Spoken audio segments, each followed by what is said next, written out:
तशी निराशा हे श्रेय सावधानचे. आशा तशी आपण सावधपणे कामं करतो, पण आशा तशी निराशा हे श्रेय सावधानचे. बेसावधा सकैसे नसणार हे निखारे. ही अत्यंत आवडती कविता आहे आणि असे करंदीकर आज मला तुमच्याकडे वाचायला मिळाले स्वेदगंगेतून, त्याबद्दल तुमची आभारी आहे. ज्ञानपीठ पुरस्कार विजेते मराठी साहित्यातील एक थोर व्यक्तिमत्व म्हणजे विंदाजी करंदीकरच्या लोकप्रिय प्रसिद्ध अशा काही निवडक कथा कवींचं आज वाचन होतं. त्याचा हा भाग आपल्यासाठी. आज छान वातावरण निर्माण झालं आहे. खूप दिवस पाऊस पडत होता, आज सुंदर ऊन पडलेलं आहे. प्रसन्न सकाळ आहे. आपला श्रावण महिना पण सुरू झाला आहे, उत्सव आणि सणांची रेलचेल असलेला. तेव्हा आज खूप प्रसन्न वाटते आणि अशा या प्रसन्न वातावरणामध्ये प्रसन्न कविता लिहिणारे विंदा करंदीकर यांच्या साहित्याविषयीचा हा वाचक कथा आपण आयोजित केला आहे. त्याबद्दल मला अतिशय आनंद वाटतो आणि मी त्यात आपल्या सर्वांचं माझ्या वतीनं स्वागत करतो. विंदा करंदीकर यांचा थोडक्यात मी परिचयाकडे तोंड देतो. त्यांचा जन्म 23 ऑगस्ट 1968 साली झाला. त्यांनी सुरुवातीला कविताच केल्या. त्यांचे एका पाठोपाठ एक काव्यसंग्रह प्रसिद्ध झाले. स्वेदगंगा, मृदगंध, त्यानंतर जातक, त्याच्यानंतर विरूपिका. सगळ्यात शेवटी त्यांनी अष्टदर्शने म्हणून एक जो ओळीबद्ध ग्रंथ लिहिला, त्यांना ज्ञानपीठ पुरस्कार मिळाला होता. आणि वि. स. खांडेकर, कुसुमाग्रज यांच्यानंतरचे विंदा करंदीकर हे तिसरे साहित्यिक ज्याला ज्ञानपीठ पुरस्कार मिळाला होता. त्याच्यानंतर सुरुवातीचं काव्य लिहिल्यानंतर मग विंदांनी समीक्षक, भाषांतरकार, अनुवादक, त्यानंतर लघुनिबंध, बाल साहित्य अशा अनेक क्षेत्रामध्ये अनेक प्रयोग केले आणि त्यामुळं त्यांचं नाव साहित्यामध्ये फार मोठं झालं. आणि म्हणूनच आपण आज विंदा करंदीकरांचा हा साहित्य कथा आयोजित केलेला आहे. मी तुम्हाला एक गोष्ट सांगायची वाटते की कविवर्य वसंत बापट, मंगेश पाडगावकर आणि विंदा करंदीकर हे तिघंही आपल्या कविता घेऊन खेडोपाडी जात असत, काव्य वाचन करीत असत आणि सर्वसामान्य लोकांपर्यंत ही कविता पोहोचावी म्हणून त्यांनी खूप प्रयत्न केला आणि त्यामुळे कवितेविषयी त्या काळामध्ये मोठी जागृती निर्माण झाली. आज नेमकं हेच काम आपलं नगरवाचन मंदिर करते, त्यांचाच वारसा पुढे चालवते आणि पुन्हा नव्याने करंदीकरांच्या सारख्या साहित्यिकांची कविता, त्यांचं साहित्य आपल्यापर्यंत पोहोचावं त्यासाठीच हा प्रयत्न आहे. आणि म्हणून हा वाचक कट्टा अतिशय चांगल्या पद्धतीने चालू आहे. मी या वाचक कट्ट्याचा बरेच दिवस साक्षीदार पण राहिलेलो आहे. त्या दृष्टीनं मला हा आनंद सांगायला आवडेल.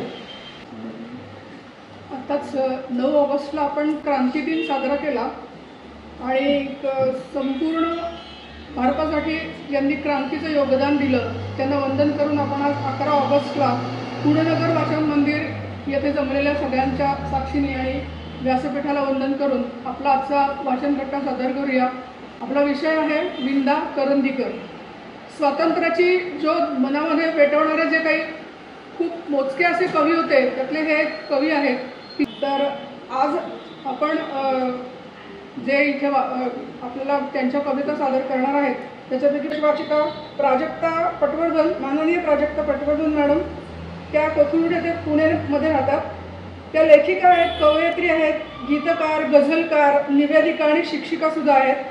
अनेक मासिके, दिवाळी अंक तसेच प्रातिनिधिक संग्रहातून त्यांच्या कविता प्रसिद्ध होत असतात. गझलांचंही त्यांचं खूप प्रकाशन झालेलं आहे. पुणे आकाशवाणी 2003 ते 2006 येथे त्यांनी निवेदिका म्हणून काम केलेलं आहे. त्यांची प्रकाशक पुस्तके अशी आहेत: काव्यसंग्रह फुलांची आर्जवे, नावं बघा किती सुंदर आहेत. गझल संग्रह मौनाची आर्जवे, ललिता लेख संग्रह काच खड्यांची नक्षी, वृत्तबद्ध काव्य संग्रह वृत्ताच्या माहितींसह, नाव आहे कशिदाकारी. त्यांनी लिहिलेल्या मराठी गीतांचे अल्बम सुद्धा प्रसिद्ध आहेत. गंध हलके हलके, गायिका आहेत बेला शेंडे, वैशाली सावंत. दुसरा आहे ये प्रिय, गायक आहेत वैशाली सावंत, ऋषिकेश रानडे. पल, गायिका रंजना ठाकूर, संगीत नरेंद्र साळगावकर. अंकुर, त्यांनी स्त्री भ्रूण हत्येवर बरंचसं काम केलेलं आहे. स्त्री भ्रूण हत्येच्या संदर्भात जनजागृती करण्यासाठी 100पेक्षा जास्त गायकांनी 7 ते 10 वयाच्या लहान मुलांसाठी आवाज दिला होता. संपूर्ण महाराष्ट्रात तसंच आकाशवाणी रेडिओ मिरचीवरून त्यांच्या गाण्याचे अनेक वेळेला प्रक्षेपण झालेलं आहे. तिला जगू द्या स्त्री भ्रूण हत्यासंदर्भात जनजागृती करण्यासाठी केलेलं गाणं मिसेस अमृता फडणवीस यांनी गायलेलं आहे. देवेंद्रजींच्या हस्ते प्रकाशन वर्षा बंगल्यावर झालेलं होतं त्याचं. बंगाली गीतकार पानू रे यांच्या पाऊस आला घन गर्दसा या मराठी गाण्याच्या अल्बमसाठी त्यांनी गीतलेखन केलेलं आहे. आसमंतावरी हे वैशाली सामंत यांनी गायलेलं अरविंद मुखेडकर यांनी संगीतबद्ध केलेलं गीत नुकतंच प्रकाशित झालेलं आहे. मराठी मालिकांच्या पटकथांचं लेखन सुद्धा त्या करतात, संवाद लेखन करतात. त्या कुठल्या मालिका आहेत? असावा सुंदर स्वप्नांचा बंगला, बेदुणे 10, सखी, प्रीती परी तुझोवरी या मालिकेसाठी त्यांना स्टार प्रवाहाचा रायटर ऑफ द मंथ असा अवॉर्ड सुद्धा मिळालेला आहे. आणि 5वी मालिका आहे किती सांगायचंय मला. UGC human resource development centre Savitribai Phule university Pune यांच्यातर्फे घेण्यात आलेल्या सेमिनारमध्ये व्याख्याते म्हणून त्यांचा सहभाग होता. त्यांनी चित्रपट गीतलेखन सुद्धा केलेलं आहे. सल या गीतासाठी चित्रपट लेखन केले. मामाच्या गावाला जाऊया या चित्रपटासाठी सुद्धा केले. त्यांना अनेक पुरस्कार हे प्राप्त आहेत.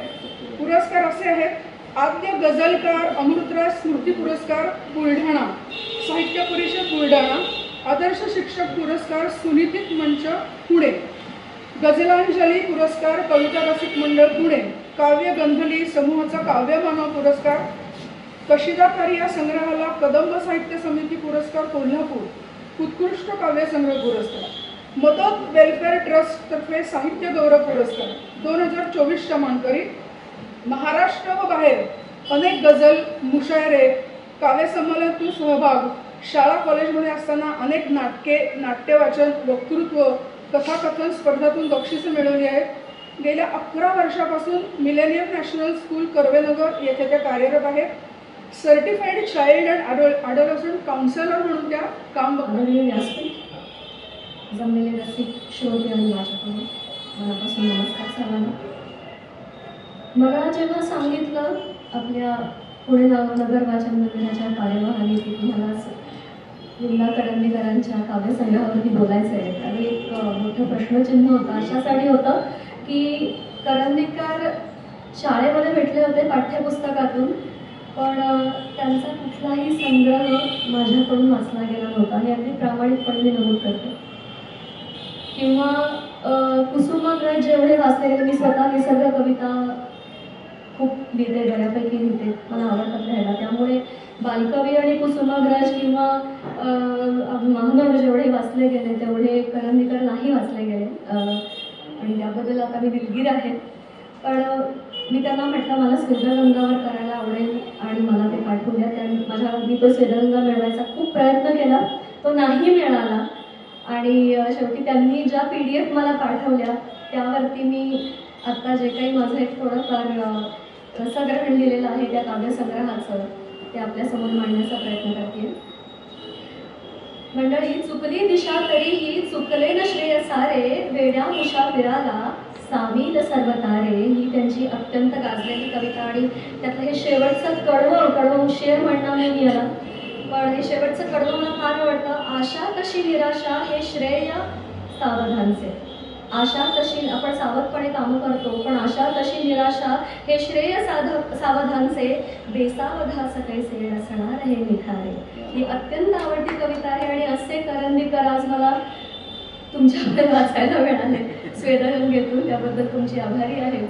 स्वेदगंगा काव्यसंग्रह हा विंदा करंदीकरांच्या कारकिर्दीतला एक महत्त्वपूर्ण काव्यसंग्रह, जसं सरांनी आता सांगितलं, तो पहिला काव्यसंग्रह होता. त्याच्यामध्ये सुरुवात स्वेदगंगा, स्वेदबिंदू, होळी, प्रणाम, लढाई व बढाई या कवितांनी होत असली तरी हळूहळू हा काव्यसंग्रह थोडाफार त्यातला जो एक मतितार्थ आहे तो थोडासा क्रांतीकडे जाणार आहे. आणि त्याबद्दल थोडंसं मला आज बोलायचं आहे की यातील बहुतांश कविता या सामाजिक आशयाच्या आहेत. क्रांती, जीवन मृत्यू, रांगडेपणा, रोखठोकपणा आढळून येतो यामध्ये.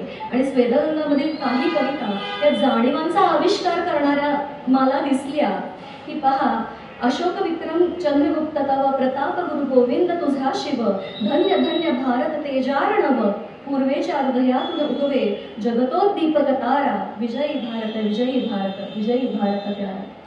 आणि ही कविता मला आठवते की एका कुठल्या तरी स्वातंत्र्य दिनाच्या दिवशी आमच्या शाळेमध्ये गायली गेली होती समोनिता. मी नव्हते त्याच्यात गायला, पण ती आठवतीये मला. आणि या विजयी भारत कवितेतील काही ओळी, तसेच संजीवनी, भजगीत, उठा उठा तयार व्हा या काव्यसंग्रहातील या काही प्रारंभीच्या कविता आहेत. या कविता वाचल्यावर विंदांवर स्वातंत्र्यवीर सावरकरांचं, जसं मगाशी तुम्ही म्हणालात, त्यांचा प्रभाव असल्याचं जाणवतं. आणि त्यांच्या सुरुवातीच्या कवितांमध्ये हिंदुत्ववादी विचारातील प्रकर्षानं जाणवत राहतात. कारण स्वातंत्र्य नुकतंच मिळालं होतं, त्यामुळे ते होणं साहजिकच होतं. आणि यामध्ये कालीच्या संदेशमधील काही ओळी पहा.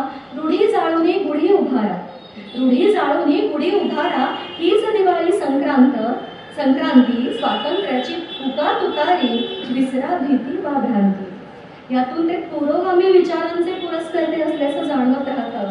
या पुस्तकातील मुंबई कविता मला इथं उलगडून सांगण्याचा मोह होतोय, पण अर्थात तितका वेळ नाहीये.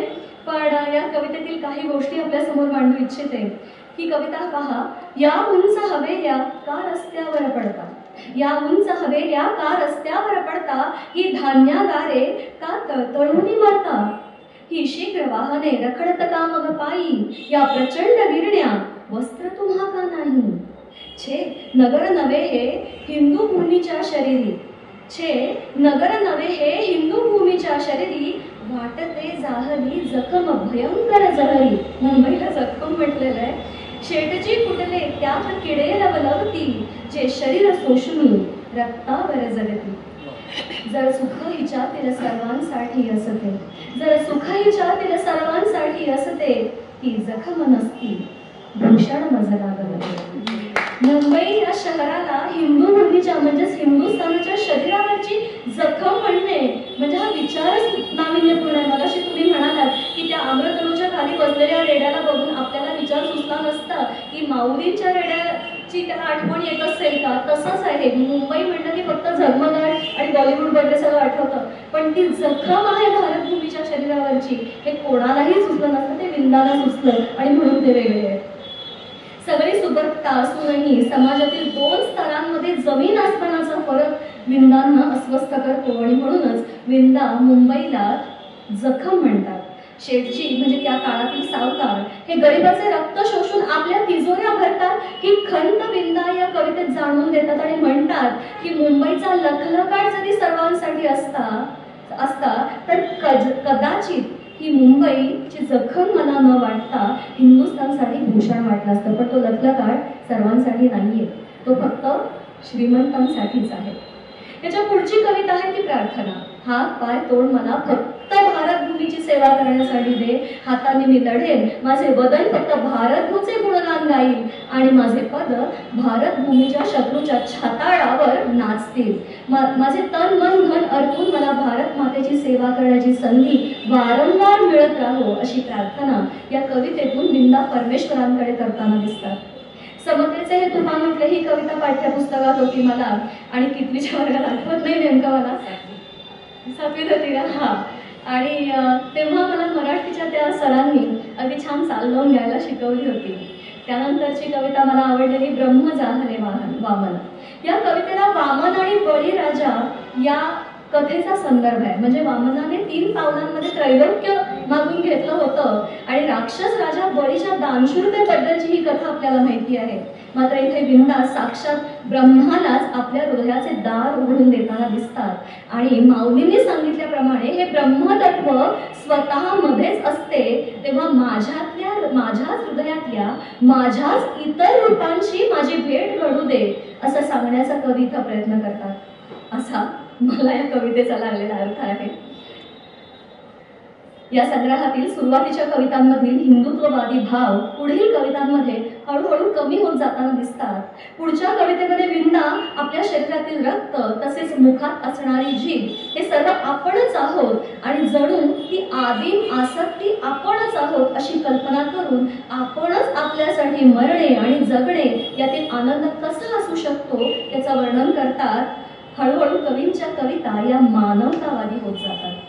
पर्वतांनो दूर व्हारे सागरांनो दूर व्हावे ही सुद्धा कविता शाळेमध्ये होती आणि तिला मी स्वतःच चाल लावली होती त्यावेळेला, कारण ती पाठांतराला होती. ही कविता माणुसकीसाठी आपले सर्वस्व वाहायला तयार असलेल्या त्या कवीची ग्वाही देते. या संपूर्ण संग्रहात अन्याय व्यवस्थेत बदल करण्याची तगमग आणि प्रचंड आत्मविश्वास, आक्रमक सूर, आवेश, आवेग त्यामुळे तयार होणारी नाट्यात्मकता दिसून येते. तत्कालीन मराठी कवींच्या कविता पाहिल्या तर त्यात प्रेम, नातेसंबंध, हळुवारपणा, दुःख ह्या भावना अगदी प्रकर्षाने जाणवायच्या. पण या स्वेदगंगेमध्ये कविता या समाजाला छेद देणाऱ्या आहेत, या समजाला छेद देणारे आहेत. यात भावनांची गुंतागुंत नाही, तिरकसपणा नाही, शृंगार तर अजिबात नाही, कुठलेही विरहाचे दुःख नाही की निसर्गावर लिहिलेले अलंकारिक काव्यही नाही. पवित्र मजला जळजळीतही भूक श्रमिकातून पोसवणारी, पवित्र मजला जळजळीतही भूक श्रमातून पोसवणारी, पवित्र मजला दगडी निद्रा दगडाची दुदई करणारी. ही कविता म्हणजे सर्वसामान्य माणसाच्या जीवनाचं सार आहे असं मला वाटतं. ज्याला काहीही भव्य दिव्य करणं शक्य नाही किंवा अगदी साध्या इच्छा आहेत त्या अशा माणसासाठी ही कविता अगदी जीवनाच्या जवळ जाणारी वाटते. त्यातलं हे कडवं पहा मला आवडतं. पवित्र सुख दुःखाची गाणी वेदातील मंत्राहून, पवित्र सुख दुःखाची गाणी वेदातील साऱ्या मंत्राहून, पवित्र साधा मानव प्राणी श्रीरामाहून, श्रीकृष्णाहून. जो आपल्या घरासाठी झटतो, त्याची भूक, त्याची नाती, त्याच्या इच्छा, आकांक्षा, त्याची स्वप्न सगळ्या कवींना पवित्र वाटत आहे आणि म्हणूनच मला ही कविता आपली वाटली. स्वेदगंगेमध्ये सामाजिक विसंगतीचा आविष्कार करणाऱ्या, अन्याय, शोषण, विषमता दाखवणाऱ्या अनेक कविता आहेत. त्या थोड्याफार नाट्यात्मक स्वरूपाच्या आहेत. उदाहरणार्थ जय गोपाळ, सब घोडे 12%, हेची दान देवा देवा, साक्षात्कार वगैरे. तसंच कीर्तन, सरोज, नवानगरवाली या कवितांमध्ये कथा काव्य असल्यामुळे त्या अधिक जिवंत आणि प्रत्ययकारी वाटतात. करंदीकरांच्या कवितेत जीवन दर्शनाचे वैविध्य असल्यामुळे त्यांच्या कवितेचा आशय बदलत गेलेला आपल्या या स्वेदगंगेमध्ये दिसतो. निर्मितीशीलता, माणसाचे एकाकीपण, सामाजिक विषमता, सामाजिक अन्याय व शोषण, भांडवलशाही पद्धतीमुळे समाज जीवनात होणाऱ्या विसंगती या आशयांसोबत आधुनिकतेकडे झुकत जाणारी ही विंदांची कविता आहे या स्वेदगंगेमधील, असंच म्हणावं असं वाटतं. या निमित्तानं मला स्वेदगंगा वाचण्याची संधी मिळाली आणि ती संधी आपण उपलब्ध करून दिली त्याबद्दल मी पुणे नगर वाचन मंदिराचे, त्या कार्यकारी मंडळाचे आणि विनायकजी आपले खास करून खूप खूप आभारी आहे. धन्यवाद.